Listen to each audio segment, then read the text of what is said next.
Hayata dair püf noktalar kanalıma hoş geldiniz. Bugün sizlere orkide bakımında sağlıklı kökler elde edebilmenin püf noktaları nelerdir?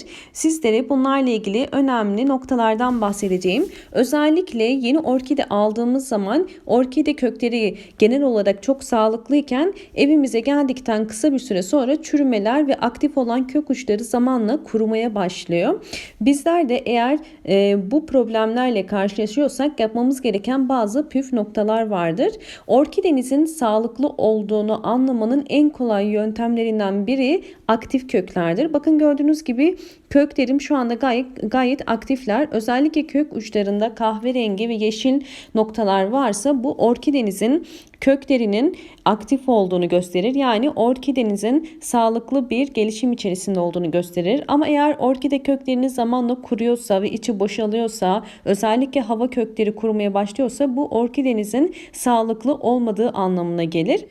Özellikle orkidelerde çok sık yapılan hatalardan bir tanesinden bahsetmek istiyorum. Orkidemizin sağlığı gayet yerindeyken, gayet kökleri sağlıklıyken hemen bir saksı değişimi yapıyoruz. Bu kesinlikle çok yanlış bir yöntemdir. Sizlere tavsiyem orkideniz normal gelişimini sağlıyorsa, yaprak veriyorsa, kökler çıkarıyorsa kesinlikle orkidenizde ne toprak değişimi ne de saksı değişimi yapmayınız. Çünkü orkideler kesinlikle saksı değişimi sonrasında solmaya başlıyorlar çünkü strese giriyorlar ve kısa bir süre sonra bakıyorsunuz ki hem çiçekleri dökülmeye başlıyor, hem yaprakları artık çıkmıyor, hem de kökleri çürümeye başlıyor. O yüzden yapmamız gereken en önemli noktalardan biri orkidemizin içerisinde bulunmuş olduğu saksıyı en az 2 yıla kadar değiştirmemek, herhangi bir aşırı çürüme yoksa.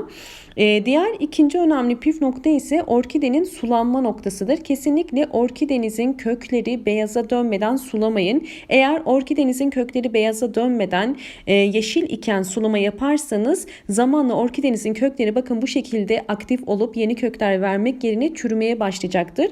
Bu elimde görmüş olduğunuz bakın saksıdaki orkidelerin kökleri şu anda yeşil, yani suya ihtiyacı yoktur ve gördüğünüz gibi bakın kahverengi bir sürü yeni kökler çıkarmaya başlıyor. Çünkü ben bu orkidemi uzun süredir hiçbir saksı değişimini yapmadım. Diğer önemli püf nokta ise orkidenin güneş alma noktasıdır. Kesinlikle orkidenizin ve bol bol kökler çıkarmasını istiyorsanız orkidenizin kısa süreli ya sabah güneşi ya da ikindi güneşi alması gerekiyor. Fakat sabah güneşi yeni doğan güneş ile beraber ve kısa süreli olması gerekiyor ya da ikindi güneşini alabilir akşama doğru. Ama direkt öğlen güneşini almaması gerekiyor ve bu güneşlenme kısa süreliğine olması gerekiyor ve bunun sonucunda çok aktif kökler verdiğini sizler de göreceksinizdir. Ve şimdi sizlere orkidenin kök gelişimi destekleyecek ve orkidenin özellikle toprak içerisindeki haşerelerden, böceklerden kurtarıp hızlı bir şekilde yeni kökler vermesine ve orkidenin gelişimini destekleyecek iki önemli yöntemden bahsedeceğim. Şimdi sizlere birinci yöntemden bahsetmek istiyorum. Daha önceki videolarımda nem yağının faydalarından sizlere bahsetmiştim. Bugün de nem yağını orkidenin kök gelişimi için nasıl kullanabiliriz? Bundan bahsedeceğim.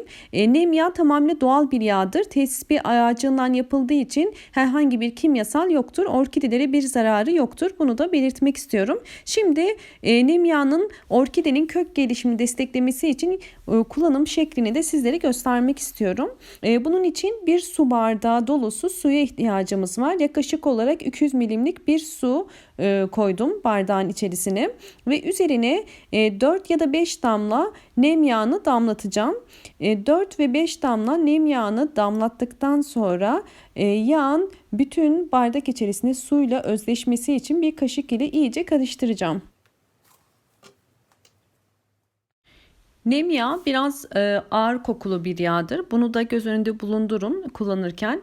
Kokusunun ağır olması zaten böceklerin ve haşerelerin orkideden uzaklaşmasına yardımcı oluyor. O yüzden yağın iyice çözünebilmesi için bakın bu şekilde karıştırıyorum. Ve daha sonra bu suyu, hazırlamış olduğumuz suyu orkidenin bakın üst saksı kenarlarından kaşık kaşık da verebilirsiniz ya da yarım su bardağı suyu boşaltabilirsiniz. Bu ölçüyü sizler orkide sayınıza göre de ayarlayabilirsiniz. Fakat burada dikkat etmemiz gereken gövde kısmına kesinlikle su girmemesi gerekiyor. Ve suyun içerisinde en fazla 3 dakika bekletip daha sonra iyice süzmemiz gerekiyor.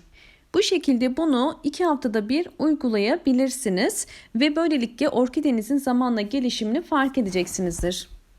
Diğer önemli kök gelişimini destekleyecek muz kabuğu suyu. Bu muz kabuğu suyu kürünü nasıl hazırladığımı daha önce detaylı bir orkide videosunda sizler için yayınlamıştım. Hemen sağ köşeye bırakıyorum. Buradan tıklayarak ulaşabilirsiniz. Muz kabuklarını bir gece bekletmiş olduğum suda orkidelerime 5 ya da 6 yemek kaşığı kadar veriyorum.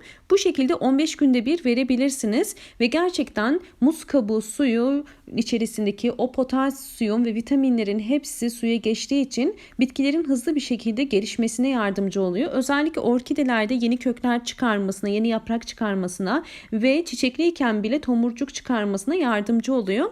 O yüzden sizler de bu iki yöntemi denedikten sonra orkidenizdeki gelişimleri zaten kısa sürede fark edeceksinizdir.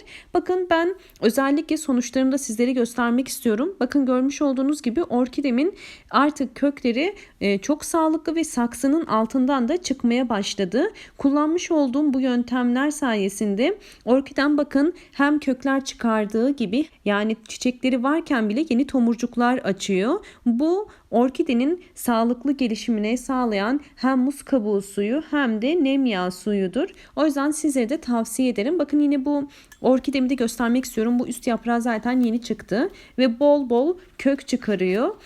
Zaten yeni kökler de orkidemizin ne kadar sağlıklı olduğunu gösteriyor. Sizler de kullanacağınız bu bitki besinlerini kesinlikle sonuçlarını gözlemleyerek anlayabilirsiniz. Bakın mesela hemen alt saksıyı da göstermek istiyorum. Bu orkidemizin yine aynı şekilde bakın kökleri sağlıklı olduğu için durmadan hızlı bir şekilde büyüyor ve saksıdan da dışarıya çıkıyor. Bu şekilde saksının altında köklerimiz giderek uzuyor. Orkidemiz gelişimine devam ediyor. Sizler de bu şekilde orkidelerinizin hem durmadan yeni kökler çıkarması için, sürekli aktif kökleri olması için ve aynı zamanda yeni yaprak çıkarması için, çiçekliyken bile tomurcuk açması için ya da eğer çiçekleriniz hiçbir şekilde çiçek açmıyorsa bakın bu şekilde çiçek açması için bu kullanacağım sıvı bitki besinlerini sizlere de tavsiye ederim. Bununla beraber pirinç suyu verebilirsiniz. Yumurta suyu verebilirsiniz. Muz kabuğu suyunu tavsiye ettim.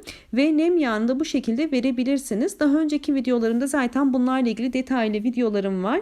Bunların hepsini sıralamış olduğum bütün püf noktalara dikkat ederseniz kısa sürede hem bitki besinleri hem güneş hem sulama hem de saksıyı değiştirmeme durumuyla beraber orkidelerinizin güzel bir gelişim içerisinde olduğunu sizler de göreceksinizdir.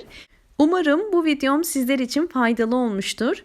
Videomu beğendiyseniz eğer beğen tuşuna basarak ve kanalıma abone değilseniz abone olarak bana destek verebilirsiniz. Yeni videolarımdan haberdar olmak istiyorsanız sağ köşedeki zil sesini açık konuma getirmeyi unutmayın. Yorumlar kısmına bol bol yorumlar yapabilirsiniz. Ve eğer bu anlattığım yöntemleri deniyorsanız sonuçlarını da eğer yorumlar kısmına yazarsanız böylelikle diğer kullanıcılar da bir fikir edinmiş olurlar. Beni Instagram adresimden takip etmek istiyorsanız hayata dair püf noktalar olarak hemen aşağı ekliyorum. Hoşça kalın.